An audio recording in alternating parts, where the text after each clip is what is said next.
Hi, and welcome to The Sound of Self, the podcast that's all about empowering women in their 30s to make mindful shifts, find their purpose, and step into their power. This podcast is not just about discussions, it's a movement. We're here to break through the barriers that hold women back from freely expressing themselves. The world needs your unique voice, and we're here to help you find it. So thank you for joining Jess and Erin on The Sound of Self. Let's unlock the power within and create a life that resonates with the true essence of you. Hello, everyone. We have a really special guest on the podcast today. It is a beautiful divine masculine breath work facilitator, and his name is Scott Wallace of Earth Centered. So Scott is a trauma-informed breathwork facilitator, transformation coach, spiritual mentor, speaker, artist, entrepreneur, and just all-round awesome dude. Over the past decade, Scott has supported over 5,000 individuals on their journey of healing, growth, expansion, all the while building and thriving a soul-aligned business grounding into purpose and service. So Scott works with emerging and established coaches, facilitators, business owners, and visionary leaders ready to lead, shift paradigms, and pivot, as we were talking about that before. So I'm just so grateful that you've taken the time to come and do this today, Scott. So we're going to dive into a few things, but firstly, how are you feeling? Hello, Erin. Hello. Great to be here in your portal up here in Bris Vegas. Yes. How am I feeling? An interesting blend of excitement. This is also blended with a bit of apprehension in terms of the chapter that I'm moving through and some of the unknowns that are presenting themselves. And inspired. Yeah, that's the main energies that are present for me. And yeah, ready to go, ready to drop in today and explore and weave and connect. So we do have some exciting topics to talk about. As we were getting into the chat, often I find when we go to have a podcast, we have most of the exciting conversations before we even start the podcast. So we started talking like, hey, Scott, we should probably be recording this stuff already. Men's work, aliens, energy work, synchronicities, all this stuff. All the things. So the main thing I was firstly inspired by, we were talking about human design and how you're a generator and burnout is not a thing for you, which I think a lot of the listeners will find very interesting because we do suffer from burnout, and quite a lot of men suffer from burnout, maybe not realizing it. Yes. So yeah, I'd love you to dive into what you were saying with that. Yeah, sure. So yeah, my human design, I'm a generator, and I didn't understand much about human design until a few years ago. And I think when you start exploring different modalities, you start learning about different tools, it's all this incredible knowledge and perspectives to help us live a more empowered, aligned, fulfilled life. When you understand your blueprint, you can operate from your blueprint and honor your unique design. So as a generator, and also in my epigenetic expression, a crusader, the combination of those two things mean like I'm on from like 5 a.m. until whenever I want to go to sleep. Could be That's 10, insane. 11 to 12 o'clock. Yeah. My normal bedtime sort of 10:30, 11, and it's not that I get tired. I'm just like, well, I need to go to rest now and have some sleep. So I get between 6.5 to 8 hours a night's rest. And for me, one of my guiding principles with the work I do as a coach and a mentor and facilitator is all about alignment. And yes, it's one of those spiritual buzzwords. Alignment, live a more aligned life. Yeah, and I we were love saying that. the shit out of alignment. Like there's so much to unpack around alignment. And I see for a lot of people, the things that contribute to them experiencing burnout, from my experience personally and what I see in here, is when people aren't living in alignment with their heart, when they're not expressing themselves authentically and openly, when they're outsourcing their power to their partners, their parents, people around them, and giving away their energy, and it's not actually nourishing and leading to if it's not nourishing someone and they're giving their power and energy away to situations and circumstances, that's going to drain them. And so when someone has been showing up in a way for even a week or a month or a year, not honoring the voices of their soul or their intuition, working in a job or staying in a relationship out of comfort and safety, and deep down they know there's more and this is not their highest expression, these things can contribute to the experience of burnout. And understanding it from an emotional and nervous system perspective as well is really important. Yeah, because I know you're big on the nervous system and with breath work. Yeah, for a lot of helps people, that so much. Erin, they are living in a dysregulated state in their nervous system. We go to school and we're not taught about dysregulation. We don't have the awareness and the tools about how to shift our state, how to shift our energy, and, for example, come out of a functional fight and flight stress response, or how to come out of a state where we're in that shutdown, in that depression, in that overwhelm, in that numbing state, in that disconnected state. So for me, I feel energized 99% of the time. I feel tapped in, I feel clear. And put simply, the simplest way to put it for me in terms of alignment and burnout is when you're clearing out your vessel, when you are honoring the mind, body, and spirit, you're doing the inner work to create space for the new. You're living in your joy. You're respecting yourself. You're respecting your boundaries. You've got the right food, the right water, the right sunshine, baby. It's going to help you live a more empowered life and hopefully avoid burnout. Yeah. So I have a question for you. This is all natural to you now, but I'm sure there was a time in your life when it wasn't. How did you find it? How did you get into it? Like breathwork and coaching, or like spirituality, or a bit of both? I know we could go down the rabbit hole with this. Yeah. Whatever you would like to answer with that question. Two things. 5 years ago was when I discovered breathwork, and that was when I was running in the state elections for a seat in Queensland and the Gold Coast. I was a member of the Animal Justice Party. That was the second election of the year, so it was a big year. And I was a month away from the end of a relationship, even though she'd left 7 times, and it was just chaos for years. Yeah, man, it was beautiful start, beautiful fairy tale start, but then it was just became really abusive, disruptive, challenging for both of us, and it just wasn't healthy. So that was the year I discovered breathwork, and it helped me unlock my emotions. It allowed me to feel more of what's happening. And it allowed me to come out of my conscious, rational, overthinking, logical mind and connect with the unseen parts of me. Yeah. And from then, it's just been like all in for the last 5 years on investing in myself, building this business, coaching, serving, supporting people, and tapping into a whole new world, whole new space that I wouldn't have ever thought, I'm going to be a breathwork facilitator one day, and I'm going to help people with their businesses and self-leadership and health and well-being. I just loved animals and nature and just having fun. I still love all those things. So that's the first thing. Yeah, 5 years ago, discovering breathwork and getting on this path. That's so cool.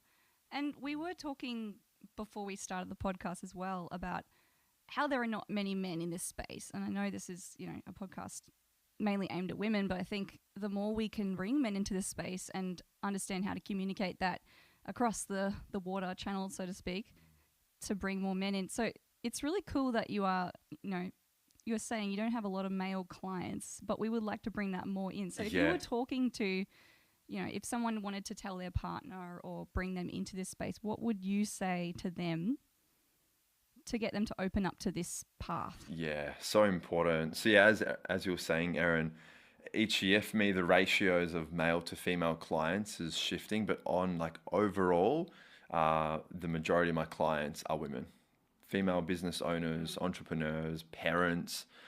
And why do you think that is? So we can go into like core wounds. We can go into like the masculine, feminine energy, the relationship with my mother, the fact that I'm ready for like my partner and to have a wife.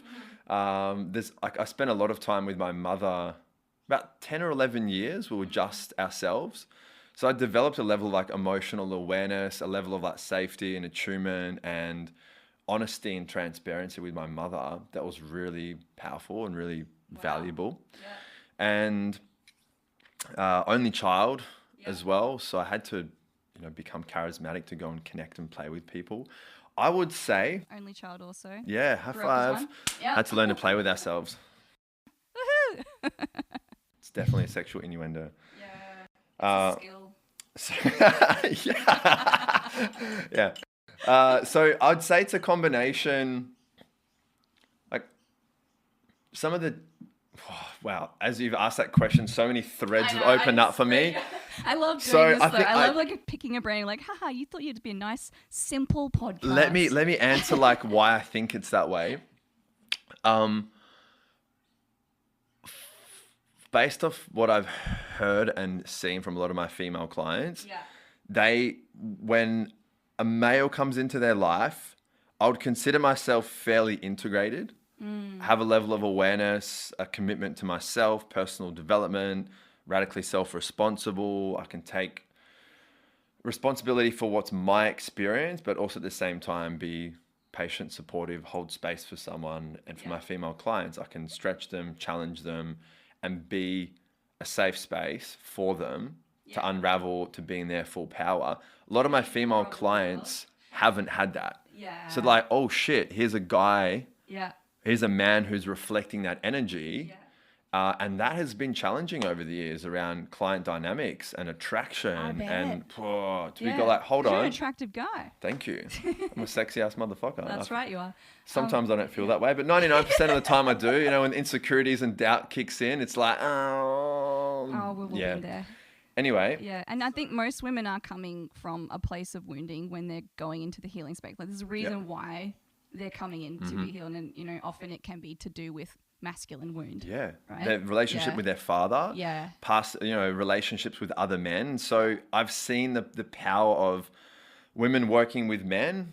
Yeah. And I've seen that the power of men working with other men as well, and men working with women and integrating all these energies and dynamics. So I think there's personal and spiritual reasons as to why that's been the mix for me over the years. Yeah. And to answer your question about what can we do to encourage or bring more men into spirituality, into personal development, into more of the inner work, men are doing it,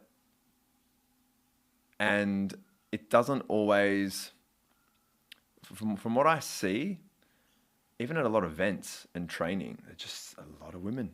And a lot of the festivals I go to, it's like there's a lot of women. I'm like, where are the men?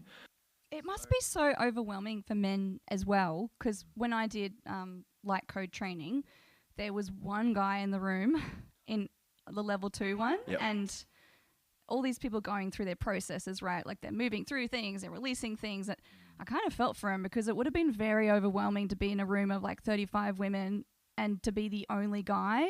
Like there were obviously male support team and stuff like that, but I could just see him at times just be like, oh my God, I need to go inward. I need to protect this energy, because how do I hold this? This is too much. When he's trying to go through his own stuff to feel safe. Yeah. So it can be a lot, right? Like, I think this is why we need to have more of these conversations 100%. to make it safe for men to be like, I can do this. I can be vulnerable and not feel like I'm going to be expected or have to be strong or be hurt and then have to relive the wounds that I have already. Yeah. And for a lot of men, Erin, like we're navigating the responsibilities of business, of relationships, the pressure to be able to support ourselves, let alone family, partners, children. Yeah. For a lot of men, we're conditioned at a young age to suck it up, to not express ourselves fully, to quote, don't be a little bitch. All this is more of an Australian perspective? Look. Or is this like across the board? I can definitely speak from my culture and community, and seeing and hearing the pressure, the expectations, the conditioning on men to, in terms of our development and our growth, it's understandable why we look at the suicide rates are so high, more so for men between 17 to I think 30 it is. And when men haven't had the spaces to express themselves authentically, when we're bottling things up, we're not feeling like we need to do it ourselves. And even when there's brothers and family and parents and mates around us, a lot of men are still not choosing to be that deeply vulnerable, open self because of the shame, Because the roots go so deep when it comes to that stuff too. Yeah, hugely. From the last 3 generations. Hugely. So there's a number of reasons why I think our culture is like that, but it's also shifting so rapidly. Like last weekend on the Gold Coast, there was an event called the Gathering of Men. There was over 200 men and probably 3 generations worth. That's amazing. Hosted by Jacob O'Neill, an incredible team of facilitators. And I was a part of this event as a facilitator 2 years ago. And we had 3 generations of men there. Teenagers, fathers and grandparents doing men's work, doing the initiations, walking through the flames, walking through what is so needed. So there's healing in brotherhood and there's medicine in these dedicated spaces for men to gather with other men, with other brothers and with elders to do this. And I also see the power in blending genders and bringing men and women together. And all of my events and training, they're not, we get both men and women coming to our trainings, events and workshops. And so, it's so healing when the men and women are doing the work together, and the women can be the reflection for the men, and the men can trigger and reflect things for the women, and it just starts to bring all that up to the surface. So yeah, that's all I have on that for now. It's a good, that's a very good answer. Yeah. Yeah, and I can definitely, I've experienced that too with me having worked through my own stuff and going to events and there being divine masculine there. And for a long time, it was really uncomfortable even to have a man in the room to be like, oh, okay, I can actually be safe and this does not have to be, the sort of connection I'm used to. And it was really healing. And now I love it. Yeah. Whenever there's a guy, they're like, oh, this is awesome. It can just be such a beautiful space to hold each other without all the expectation. That's community. Yeah, that's actually integrating all these parts and pieces of us. And in a world where there can be segregation and separation and with a lot of us and them energy, we look at the social justice movements that are happening around the world. It's creating an energy of like us and them. And now we're going to rise because we feel we've been oppressed. Then that starts to get out of whack. And then there's a lack of integration around the shadows and of all of it. So when we look at masculine and feminine energy, you mentioned it a few times, the divine masculine, one of the biggest things that's helped me create more freedom in my life and help support my other clients is integration and understanding of the energies, but not only the divine integrated parts of the masculine and feminine, but the juvenile aspects of the masculine and feminine, the shadow aspects, the immature parts of the masculine and feminine, which on some level has created a lot of chaos, because when we're not integrated in these energies and people don't understand the layers of it. It's like, well, when we look at the dark masculine, that's the penetrative, the take energy. That's where the abuse energy comes from. That's the clarity, the confidence, the strength. And then the light masculine energy, this is like the space holder. This is like the light masculine can be a bit more gentler in that masculine energy. It's also under boundaried at times, the light masculine. The dark femme, that's the seductress. That's the manipulation. That's the ability to use sex and emotions and energy to get our way, to know what to say that's going to go straight to someone's heart and what's going to influence them. It's the creation, it's the death, the rebirth. So all these dynamics around masculine and feminine is really juicy to explore and to understand. Yeah. Well, I just want to mention that the other co-host of this podcast, who's based in Mackay, so that's why we do this mostly via Zoom, which is kind of cool. So she actually lost her brother to suicide this year, and it was exactly what you were saying. He didn't have the support. He was very young. It was really tragic. He had 2 kids, and a lot of her advocacy this year has been about suicide prevention and talking about suicide and men's health. So that's why it's so beautiful that you've come to talk about this today, because I think it would help with our listeners who have been, suffering alongside suicide, because it's not just the one person, it's the whole community effects. So she's been navigating that. We've been talking about that on quite a few episodes. So yeah, it's really beautiful the way you put it, actually. And I didn't even know about the juvenile divine masculine. I didn't know that was a thing. It's all the first time I've heard about it. And yeah, sorry to hear So, for the co-host and the loss in her family. Yeah. We're very open about it on the podcast. Yeah. So It's happening and it's alive. And when people feel like there's no other option, or they're wanting to ease their pain, ease their suffering. And sometimes people feel that they're a burden to others. And so it's like, well, it's just drop the vessel, done, and keep that energy going. Yeah. It's quite a lot. And the integration there of these different parts of the masculine and feminine, I've got some models and frameworks, happy to share them with you and you can look at them. Yeah. But essentially we've got like dark and light aspects of the masculine and feminine, and you've got like the divine masculine, you've got like the shadow parts, you've got the unintegrated, the juvenile expressions of these energies, and it's just a big, beautiful spectrum. It's just like, it's part of the polarity, it's part of the dance, and I think it's going to help men and women and everyone in between relate with themselves and the world in a new way. Because we have all these energies within us, all masculine and all feminine. All the colours. All of it. It's all part of our makeup. We're a whole human. Yeah. I was talking to you earlier about doing this, but I would love to give the listeners a little tool of something that they can do to become more aware of themselves and drop in. Yeah. So would you be happy to do a little process or even talk about some things that they could do within your framework? Because I know you've got a very unique framework that you use. Yeah. Let's do it. So say if someone was struggling with that, what would Let's they do? drop in for a bit of breath. Yeah. Yeah, we'll drop in for a bit of breath work and I'll guide just a short process, some body awareness, some energy work, and to help people become more connected and feel more and feel a bit more grounded and whatever. The thing is with breath, it brings you what you most need. And my ethos and approach to coaching and mentoring is that you are your own healer. You are your own coach, your own shaman, your own guru. I'm here to reflect back to people their own divinity, their own power, help equip people with the right tools and mindset so they can become more empowered in living the life they want to live. And one of the biggest challenges I see a lot of people facing is their fear around feeling. Like, it's as simple as that. It's huge, the fear of feeling. You should write a rap on that, Scott. Add it to your rap collection. He told me that he raps before. Fear of feeling, pathway through the healing. Yeah, we can do something like that.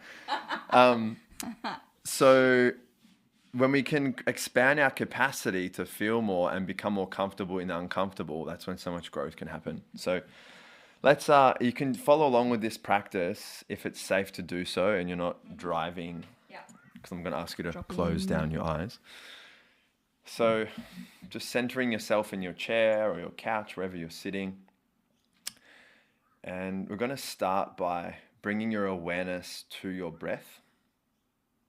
Without your breath needing to change, just becoming the observer, the awareness of your breath, and noticing if your breath is slow and deep, whether your breath is short or fast, whether you're breathing much at all, and just noticing if your breath is coming through the nose, through the mouth. And maybe some of you find yourself not breathing much at all. And your breath is incredible, gives you incredible insight into the state of your emotions, your nervous system, and so much more. And so now we're going to take a nice, full, deep breath, breathing in through the nose, filling up your lungs and belly, and exhaling out the mouth, in through the nose, gently filling up your lungs and belly, and now exhaling again out the mouth. And just extending that exhale for a little bit longer than the inhale. So breathing in through the nose, exhaling out the mouth, and keeping this cycle going, keeping this flow going in through the nose and out through the mouth. And you might like to bring a bit of a sigh or a sound on that exhale.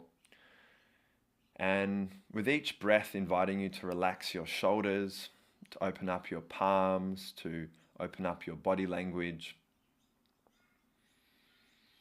knowing you are safe and guided and supported and protected in this moment.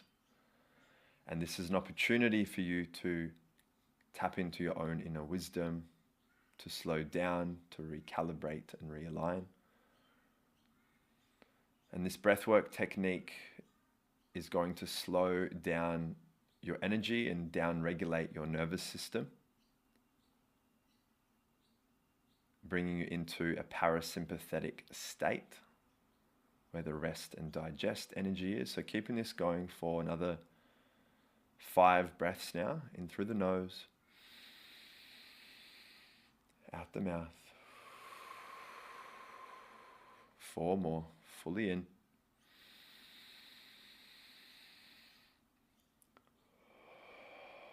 3 more breaths.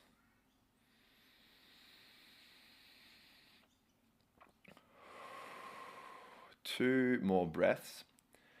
And on this last breath, we're going to come into a breath hold. So as you take your last breath, fully filling up your lungs and your belly.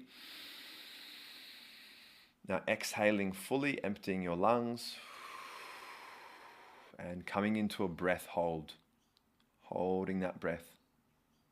Nice straight spine if you can, holding that breath. Allowing that energy to guide you. And asking yourself the question, what does my inner guidance want me to know right now? What does my inner guidance want me to know right now? Asking yourself that question and opening up to any insight, colors, symbols, emotions, thoughts, visions, sensations.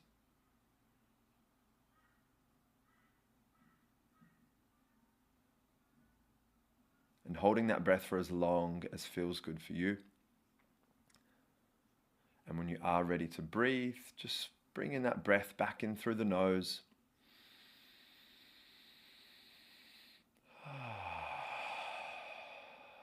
Letting it go. Making a note of what came through for you when you asked that question. And it's okay if nothing came through, that's perfect. And just starting to wriggle your fingers, roll your wrists, your ankles, your neck, your shoulders, stretching out your arms. And focusing on 3 things you're grateful for. 3 things you're grateful for, elevating your vibration, elevating your frequency, focusing on what you have, what is in your field, and what you're grateful for. And if it feels good for you, you can either bring some tapping to any part of your body, just following your intuition. You can tap on your temples, your head, your neck, your chest, your solar plexus, or you may like to just place your hands on a part of your body that feels like it can do with some love, some good energy, and some support. And taking all that energy, all that love and kindness and presence that you so willingly share with others, and just receiving it all for yourself in this moment, knowing you are worthy and deserving and so loved. And when you're ready, you can drop your hands back down, slowly open your eyes. And just have a look around your space, just orienting yourself, hopefully feeling a bit more connected, present, aware. That was beautiful. Thank you. So welcome. I feel very calm now. Me too. Yeah. I had like a whole bunch of rap and jokes in my head and they've all gone now. Stillness. Stillness is good. And also I was listening to the crows outside and just appreciating birds. Yeah. It's really slowed down my energy, that practice. Yeah. And like I feel like my body has less movement. My mind is less like, I'm just like, yeah. Yeah. And it's so simple. It's so amazing. Just that simple little technique. How long was that? Maybe 5 minutes? Max, probably, yeah. And you can do this any time of day, anywhere. And yeah, obviously Scott has a lot of amazing facilities and resources and all the things. Definitely go work with Scott. He's amazing. 5 minutes is all it takes sometimes, Erin. Like when you prioritize slowing down and you actually choose to get curious on what's happening in your internal world, and you start digging a little bit and you start being honest with yourself around what's present and what you feel, and you slow down the noise in the mind, which breathwork does on a scientific level, slows down your brain waves. It allows you to just make decisions and choices that are so much more from your heart, from a place of love, and that are connected and coherent. Beautiful. Couldn't put it better myself. Definitely couldn't put it better. Cool. So to wrap this up today, my final question to you is, being someone at the level that you are with your business, what's next for you? Great question. So I look at my bigger vision in terms of my final form. What will that look like? What do I want to create? What do I want to... He turns into a dragon. Yeah, dragon energy and lion energy is big for me. I'd love to have... So whatever the timeline is for this, I'm not sure, but launch my own podcast. I do so much guest speaking on other people's podcasts. I want to have my own podcast. Would love to have a beautiful property, maybe Northern Rivers or up far north Queensland, big retreat center and a space there. I love to have an incredible team of coaches and facilitators in the business supporting me and serving more people. To really nail all of the online offerings that we've got, to be able to have more access for people. And as I was driving here, I had this thought. I'm going through a big recalibration at the moment. There's been a whole chunk of clients that have left, wanted to pull out. And I think as a result of me setting clearer goals and getting clear on the types of people and traits and qualities of the people I want to work with, that ended up just clearing out a whole bunch of people, some which were really aligned. And I was like quite upset and like, oh shit, surprised that things shifted. But that's the transformational space that I work in. Things change. So I was driving here thinking, pivot. Yeah. I was driving here thinking, wow, what if this is the business collapsing? What if this is going through a huge death at the moment, where the metrics around cash flow and finances and enrollments and ticket sales for events has been so inconsistent over these last few months. And there's been like, canceling events for the first time in long periods of time, having small numbers for this. It's really highlighted to me. It's created space for the new, and it's allowed me to really reassess and reflect on how can I come into greater integrity? How willing am I to go through the unknowns? How willing am I to stay focused on my mission and not let short-term fluctuations and dips get in the way and derail me fully? But one of the things I processed, Erin, was my relationship with failure, and to actually go into that portal of failure. Because for me, I'll reframe it so often and be like, no, it's just growth and lessons and learning. But I had to go into the portal of failure. And I had, this year's been firsts for so many. We had our first event where I didn't make any sales. And all these years of working with thousands of people and running so many events and trainings across Australia and guest speaking and facilitating overseas, 0 sales. And I was like, oh my God, what the fuck? All my shit came up. All like my lack and scarcity, and I'm not good enough, and I could have done this. And lives were changing in the room. Like people's health, well-being, relationships, trajectories shifted. There's no doubt about that. But it was like the piece for me to go, I'm integrating the piece of failure, integrating the piece around the death, around the recalibration, and letting things go. And that's shadow work, right? There's a big part of it. So the question of what's next for the business, one part of me is like, this is what I see. This is the direction I'm going in. This is what I'm committed to. The other part of me is like, fuck knows. I'm going to be guided by spirit. I'm going Yeah. to allow my intuition to guide me through this. And that's one of the things that helped me create my next workshop for this week, which came through in a little process. I asked spirit, I asked my open up to connect with my guides and my intuition. I said, show me very clearly what my next step is. And it came through within 24 hours. This is what it is. This is what you're going to do. This is the price point. This is the day. And I was like, well, it doesn't fully make sense right now, but okay, let me do that. So buckle up and stay posted for the next chapter because I'm excited. Whoa, yeah, that's the Amazing. Oh, so exciting. So thank you so much for coming in today. Yeah. It's been such an honor talking to you and going through that beautiful process. But once again, anyone want to work with Scott, I'll put all of his details below. But for now, that's our divine masculine chat. Thank you, Erin. Appreciate it. Big love. Thank you for tuning in to The Sound of Self. We hope today's episode inspired you with new insights and reflections. If you enjoyed our conversation or found it helpful, consider sharing it with a friend or leaving us a review. Help us reach more people like you on their self-discovery journey.